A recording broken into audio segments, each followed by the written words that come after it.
Right now in war, for the most part still, there's a human being who's making a decision whether or not to fire a weapon of any type.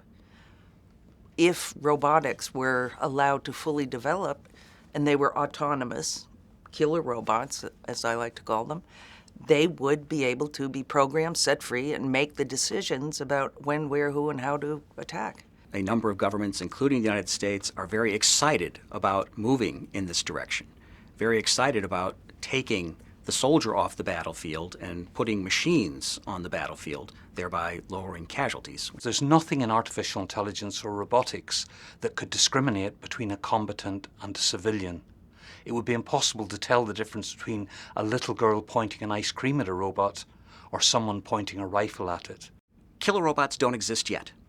There are precursors, systems that can make determinations but have a human who can override their decisions. With fully autonomous robots, you take the human out of the loop. There are precursors both on the ground and in the air that are problematic and show the development of autonomous technology is getting into a dangerous area. There's a weapon called the X-47B produced by the United States. At this point, it's designed to refuel by itself and land on an aircraft carrier by itself.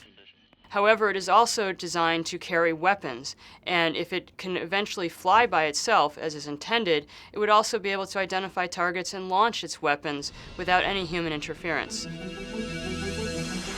Samsung's intelligent surveillance and security system, with the capability of detecting and tracking as well as suppression, is designed to replace human-oriented guards, overcoming their limitations.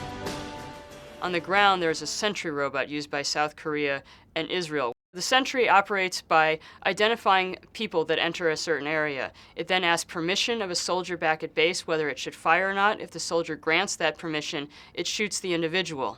Our concern is that that permission may not always be required, that a robot could fire without any human intervention.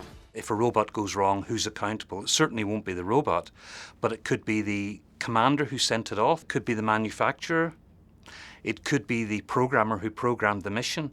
The robot could take a bullet in its computer and go berserk. So there's no way of really determining who's accountable, and that's very important for the laws of war. Human Rights Watch is so concerned about the dangers of these fully autonomous systems that we think that a preemptive, comprehensive prohibition on the development or production of these systems needs to be enacted immediately. I believe that civil society has a right and obligation to take action when they believe that a government or a military is behaving incorrectly in their name. That was part of what helped inspire the campaign to stop landmines, the coalition to stop cluster munitions, both of which were successful, of course, in achieving treaties. I know we can do the same thing with killer robots. I know we can stop them before they ever hit the battlefield.